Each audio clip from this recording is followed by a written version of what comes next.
Hi, I'm Max Keiser. This is the Keiser Report. Talk is dangerous. Stacy Herbert. Max, Yes. It is so dangerous. I wore my hummingbird today. A very, very quiet little bird here. Let me get a close look at that. Because, you know, the ECB, the EFSF, the IMF, the World Bank, the Fed, the BOE all agree that we can't talk the truth here in the financial world. Here's a little video clip I want to turn to, and this is the former Greek finance minister, Yanis Papantonio, and he's talking about this rumors of a 50% haircut in Greek debt. Will this solution, or should a solution require a 50% haircut, as I believe the current finance minister has suggested?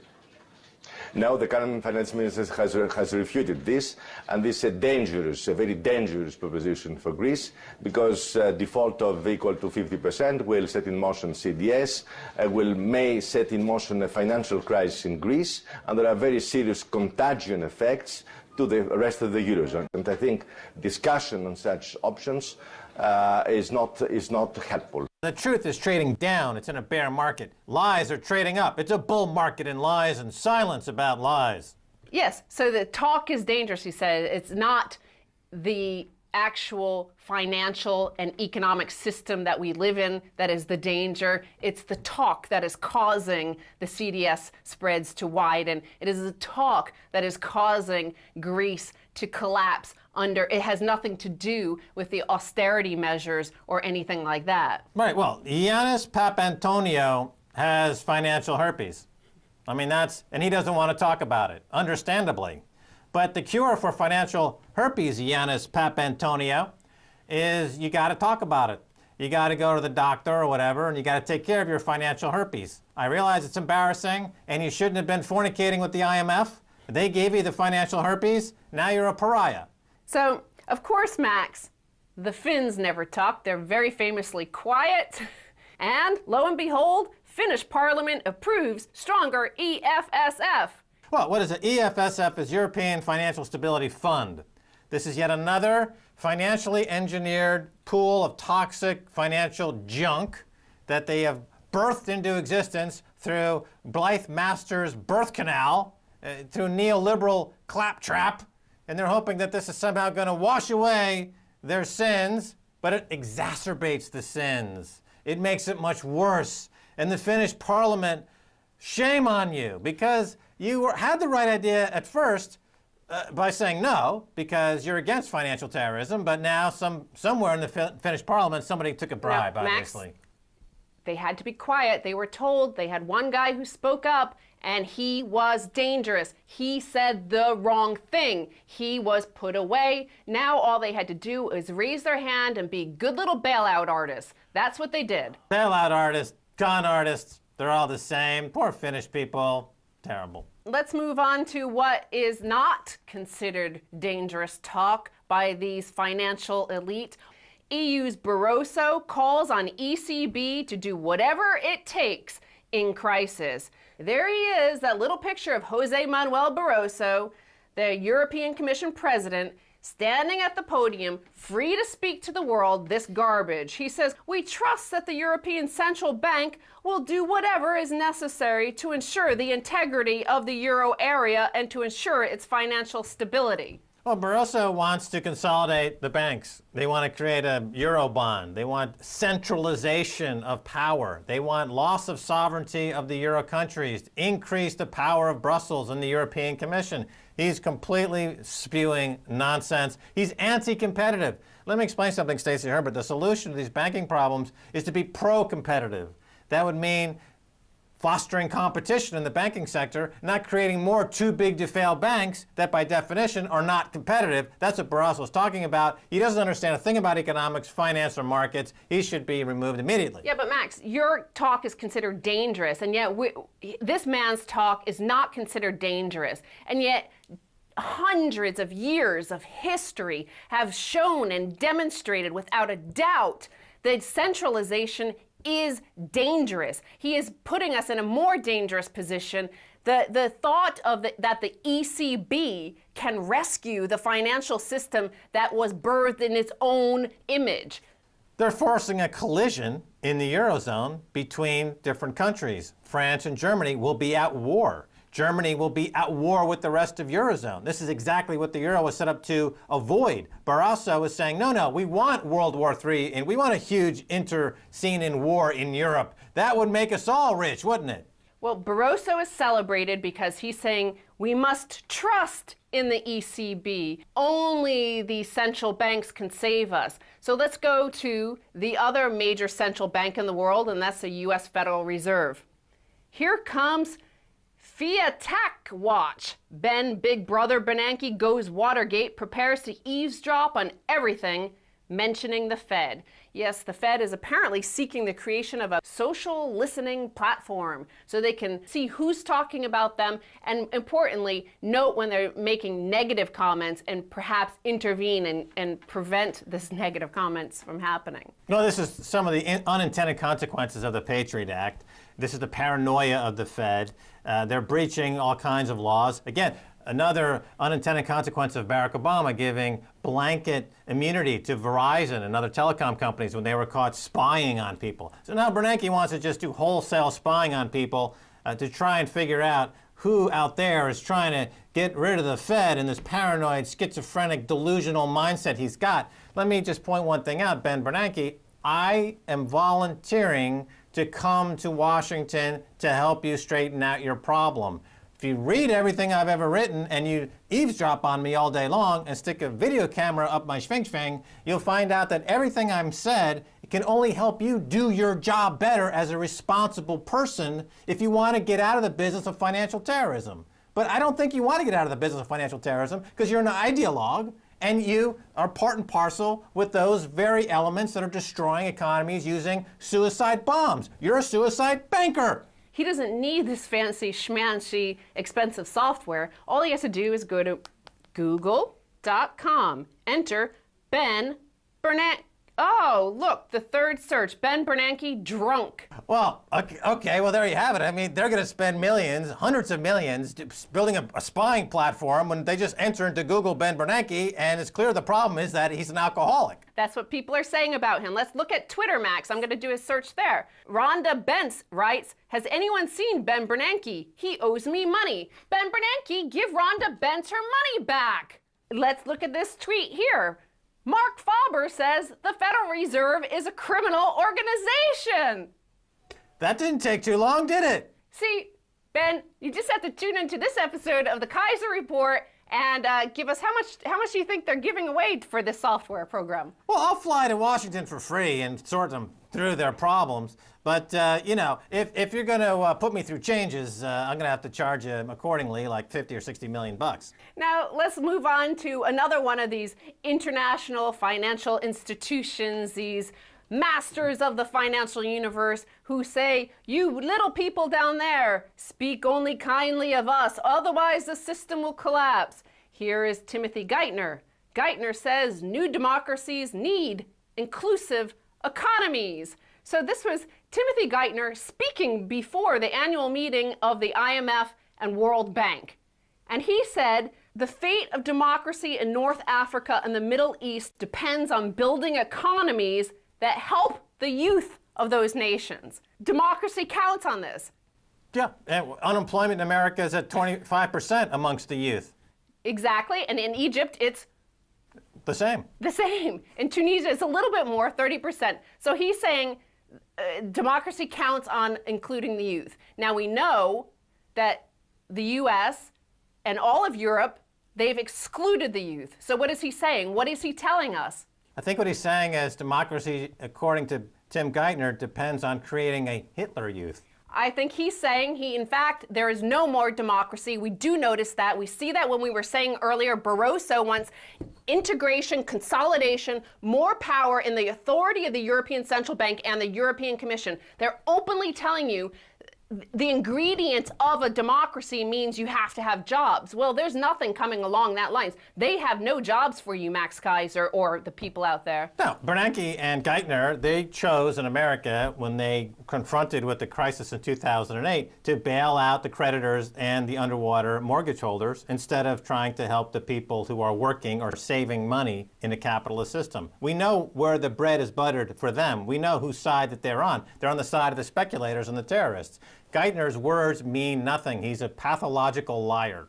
Well, let's Google Tim Geithner right now, Max. Google.com. Enter Tim Geithner. I see Tim Geithner, tax evasion. Very interesting for the man who heads essentially the IRS in America. That's right, he cheated on his taxes. TurboTax Timmy. He said, oh, the TurboTax, my software for doing my taxes must have made a mistake. Hey, oh, it also says Timmy Geithner grew up next to Max Keiser. It's true, he used to play in Flint Park.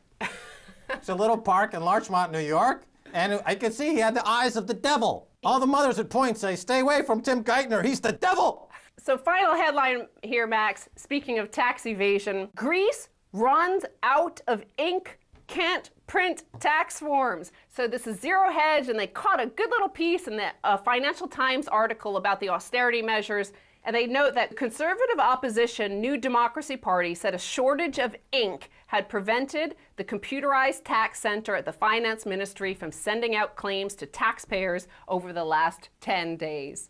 Yes, this resonates throughout history, doesn't it? Because remember, after World War I, the interregnum between World War II, they ran out of ink in Germany when they were printing up the Reichsmark.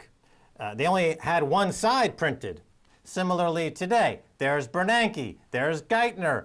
They can run those printing presses all day long, but eventually they're going to run out of ink. They're running out of gold and silver, despite all of the machinations of J.P. Morgan to artificially keep those prices down. They're running out of the basic supplies that one needs to run an economy. You see commodity prices are out of reach for the companies that need these things to create a functional economy. And there's Geithner, Bernanke, running out of ink. Now, as our friend Gerald Celente says, most of it's electronic, and what he would say, of course, is that the electronic money is not worth the paper it's not printed on. So they're going to run out of atoms at some point, because why? They just discovered that some neutrinos travel faster than light. Well, if Geithner and Bernanke have their way, that means they're going to print money faster than light itself. My final comment on this, Max, is that it looks like this is the hyperinflation of all of these elaborate schemes and acronyms meant to bail us out. There's hyperinflation in taxes and new taxes and nickel and diming, and we see that just like when the Reichsmark ran out of ink to print the Reichsmark. Here we're running out of ink to actually print all the new taxes that are required to pay for the bankers. But remember, don't talk about it. Stacy Herbert, thanks for being on the Keiser Report. Thank you, Max. Don't go away, much more coming your way, so stay right there.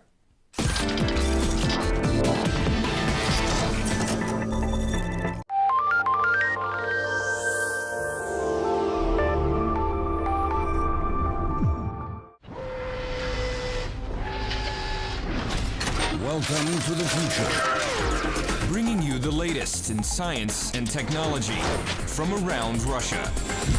We've got the future covered.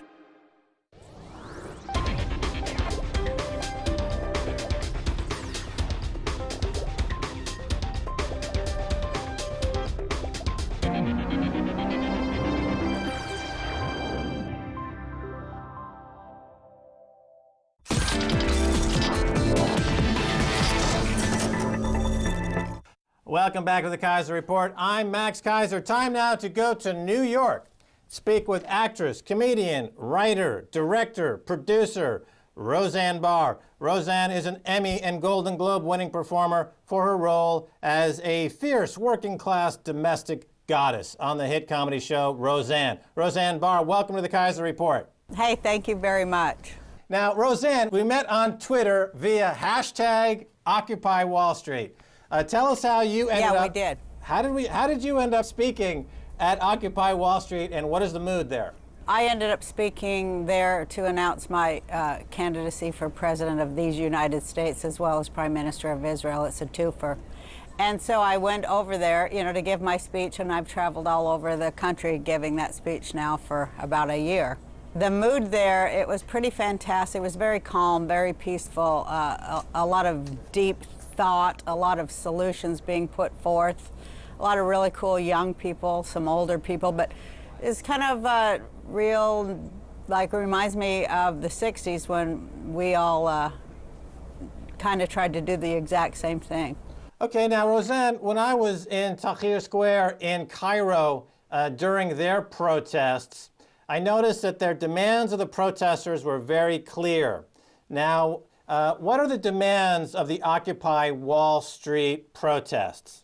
Well, as far as I could tell, that people have made the connection between foreclosures, banks, war, and but that's why I'm here, Max, because you said you had solutions, and that's why I followed you and tweeted you back. And I thought your solutions sound pretty brilliant, so I'm here to ask you questions as well. Yeah, I saw you on Twitter. You were tweeting from the Occupy Wall Street. You're down in the trenches, and one of the tweets that you posted, you said, Roseanne Barr, if corporations are people, then Goldman Sachs needs to be executed for premeditated mass murder, terrorism, mayhem, and grand larceny. Yes, absolutely. Would this be your platform then, running for president? It's part of it. The part of my platform is, of course, that the guilty must be punished, and that we can no longer, let our children see their guilty leaders getting away with murder, because it teaches children that, they don't have to have any morals, and as long as they have guns and are bullies, that they'll win. And I don't think that's a good message.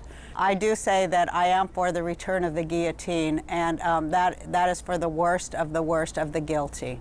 You're singing to the choir on this show. We've been advocating the guillotine for years now. Oh, well, fantastic. We think alike in many ways. I first would allow the guilty bankers to pay, the ability to pay back anything over 100 million personal wealth, because I believe in a maximum wage of $100 million. And if they're unable to live on that amount, then they should, go to the re-education camps, and if that doesn't help, then be beheaded. Now, we just recently saw the guillotine rolled out in a huge protest in Israel. 500,000 people in the streets. Basically, they are part of this global, what some call, or I call, the global insurrection against banker occupation. Has there been any communication between, let's say, the Tel Aviv, Wall Street, Athens, Cairo, Tunis? This is a global uprising. Do you see any of that global communication happening vis-a-vis Twitter and other sites, or just in any way? Yes, I receive emails and messages and letters from all over the world, especially Israel and Turkey and even Iran, everywhere. I see it all, and I just encourage everybody, get together as fast as you can, stop all that lefty factioning stuff that leftist men love to do. Women, come together, and it's ours, and we'll take it, and we'll fix it in a heartbeat.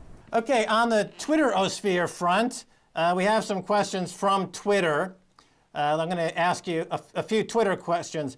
This one's from Bloated Lesbian, asks via Twitter. I've seen her. That's a funny name.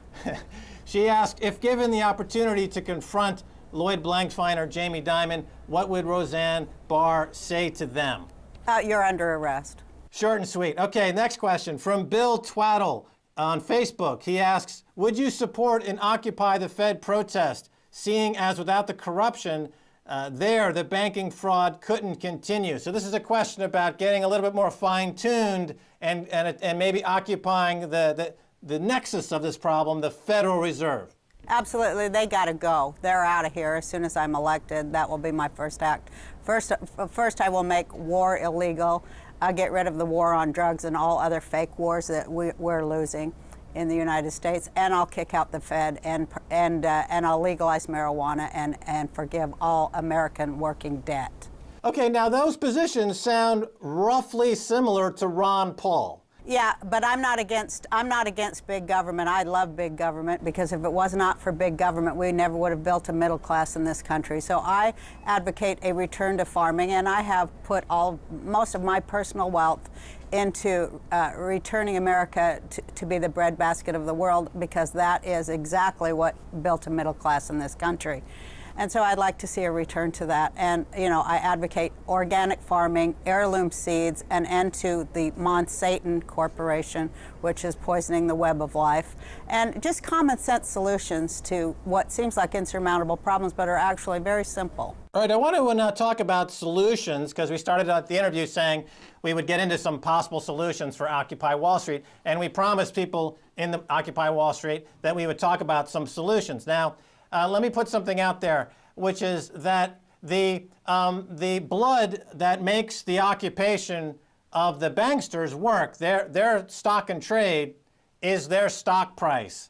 So therefore, in order to attack the banksters, one first has to accept that you need to decapitalize them, not decapitate them. That could come later. But initially, they need to be decapitalized. That is to say, drive their stock price down in some way. I see we're on the same page there, and when I'm talking about natural capitalism that's based on like things that grow out of the earth that we can actually eat, that have actual value, that aren't about fake money and pretend fiat currency. I think we're on the same page there, aren't we? I think so. And other campaigns in the past that have been more narrow in their focus and have gone after, let's say, companies that were involved in animal rights, they're being attacked by animal rights advocates for using animals in testing.